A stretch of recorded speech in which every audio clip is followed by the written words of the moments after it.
Sports put together a very good article predicting the best and worst case scenarios for all the NFC teams in the upcoming season. That is just around the corner. I cannot wait. Here's a look at the potential best and potential worst records for a few of the teams we're going to discuss. The Cowboys 12-4 or 4-12. The Eagles 13-3 or 3-13, and then the Seahawks 14-2 or 8-8. So of the three teams I just mentioned, Skip, the worst case scenario, we're focusing on the negative here. Which team is it most likely to happen for? Stephen, the obvious choice is my Dallas Cowboys, and I'll tell you why. Not just the loss of Deion Scandrick yesterday, as I'm calling him now. Stop it. Orlando Scandrick. God bless you. When I look at my Dallas Cowboys schedule, it ain't easy. They've got to play New England, at Green Bay, Seattle, at New Orleans, at Buffalo, at Miami, even at Tampa Bay. And, you know, I think Tampa's going to be the surprise team of the NFL this year. It's a much easier schedule to me than the Eagles' schedule. But the reason I'm not doubting my Cowboys is because we got Tony Romo and the Eagles don't. I don't know who the Eagles have at quarterback. God bless Sam Bradford. I hope he can stay upright the whole year. But even if he does, is he the answer in Chip Kelly's offense? I have my doubts. We can go down the rest of the litany of quarterbacks they have on their roster. We can make jokes about Tim Tebow, but I won't. And it brings me to the Seattle Seahawks. To me, if I had to pick a team most likely to collapse this year, quote unquote, to fall, as this says, to 8-8.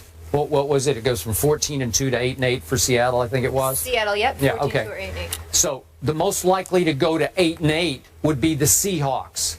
Super Bowl loser syndrome. What you have talked about the whole offseason, the internal dissension over the decision to throw the football instead of handing to beast mode on the final play of the Super Bowl. That can have a lingering effect on a team with so many strong personalities in the locker room. Now, I'm just doing worst case here, but we know Cam is holding out.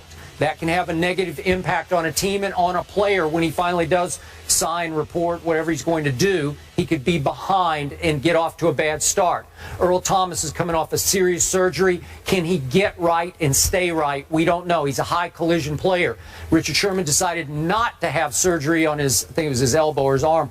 And will that be the right decision going forward? Will his arm plague him all year? I don't know. So you got the whole secondary with a lot of question marks. Then you have beast mode at age 29, ninth year. Will he start to show some mileage? Sometime in this period, he will. And that brings us to the new addition, Jimmy Graham. Is he the right fit for them? We talked about it. Is he the tough guy that they need on offense to be the possession-catching tight end? Obviously, he has all kinds of ability, but is he the right psychological fit for this football team? So I could see where Pete Carroll's rah-rah wears thin this year, and they could get off to a bad start and struggle. Their schedule isn't easy. They got to go to Green Bay, go to Dallas, go to Baltimore. I could see them having a bigger struggle than either Dallas or Philadelphia. Skip Bayless, I would tell you the team most likely, in terms of a worst-case scenario, most likely for that to happen of the three teams mentioned would be the Philadelphia Eagles.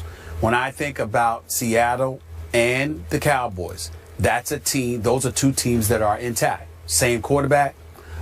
In Seattle's case, same running back. And the addition of a guy like Jimmy Graham, who I think would be tremendous for Russell Wilson. The defense is returning. Got to make sure they re-sign Cam Chancellor. Give that brother his money. He deserves it. And he's the ringleader on defense, Legion of Boom. In the case of the Dallas Cowboys, yeah, you've had some injuries, but you also had some guys returning like a Sean Lee. Rolando McClain ultimately will return. You look at the addition of Greg Hardy, Randy Gregory, those guys, and the pass rush they expected to have. I don't see them falling to 4-12. Plus, you got Tony Romo. You still got Dez. You still got Jason Witten. You still got Cole Beasley. You still got Terrence Williams. You don't have DeMarco Murray. That's going to be a problem for you. You'll just throw the football more. That doesn't mean you'll fall way off the wagon. Just means you may not be 4-12. It just means you're not going to be 4-12. But when you look at the Philadelphia Eagles, Sam Bradford, question mark as to how long he'll last, coming off of 2 straight ACL surgeries. Yeah, they got DeMarco Murray and Ryan Matthews running the football. We understand that.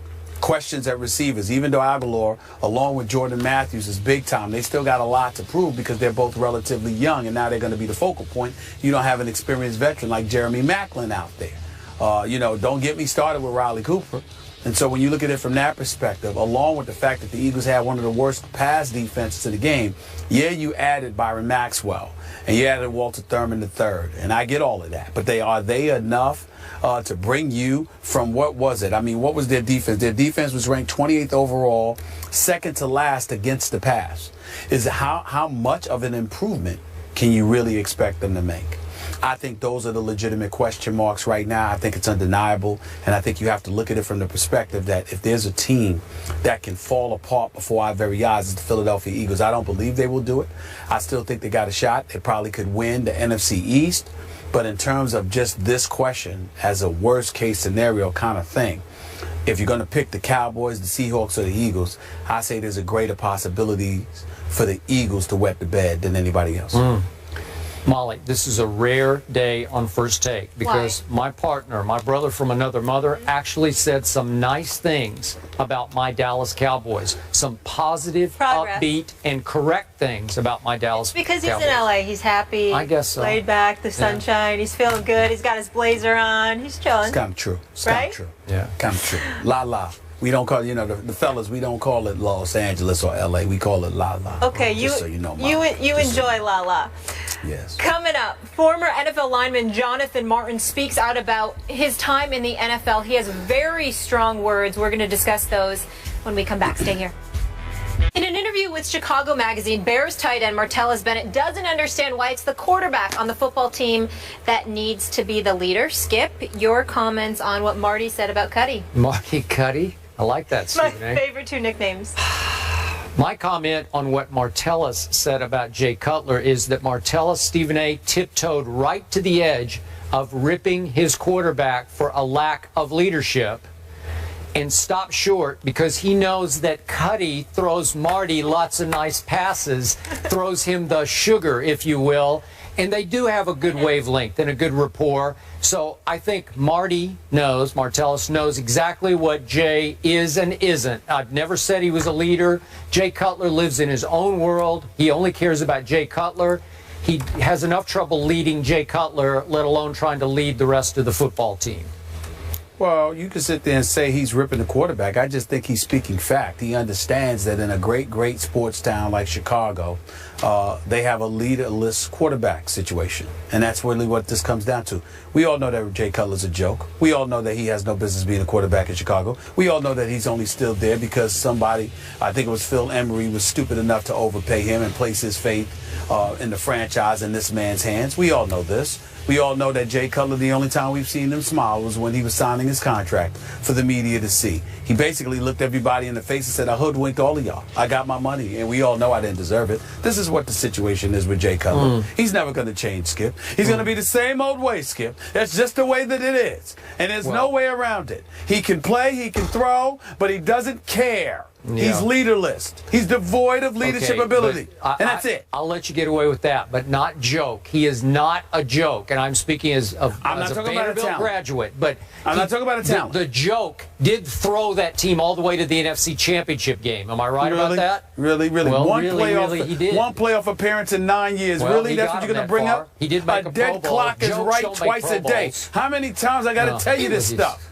It's ridiculous. Don't get me started. I've been in a good mood, Skip. I've been in a good mood until you brought that subject up. First it was the Knicks, but I let that slide. I didn't fall for that. But this is going too daggone far, okay? He's never going to change, Skip. He's going to be the same old way, Skip. This is who he is. It's who he is. He is not a person that is going to step up and do what's necessary to lead any team to victory. He's a dude that's going to steal money. He should be arrested for theft. Okay? Don't get me started with him. Okay, wait a second. Does Kobe Bryant steal money? Because I don't think Kobe's much of a leader, right? Kobe, excuse me. What? You're comparing winless, leaderless, no championship having Jay Cutler to five-time champion Kobe Bryant? Right? Kobe Bryant? Kobe Bryant cares too much. This dude don't care at all. Are you really? I wouldn't blame Kobe if he never spoke to you again for just saying what you said. I wouldn't blame Kobe if he just banned himself from ever talking to you again. Yeah. You are unbelievable. Yeah. Jay Cutler, you mentioned him in the same breath. That's Kobe Bryant. Vanderbilt quarterback Jay Cutler. You took the Jay first Cutler. And I ended it with Kobe Bryant. Jay Cutler. I remember when you called Aaron Rodgers a prima donna. At least that makes sense. Not only is he the best in the game, he's a Super Bowl champion. He's a Super Bowl champion. Jay Cutler has no right to even be in the same state as Kobe Bryant.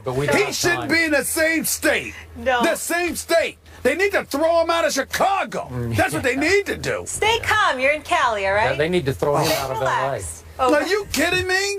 Yeah. Russell Westbrook has some bad blood, but it's not what you think. We'll explain that after the break.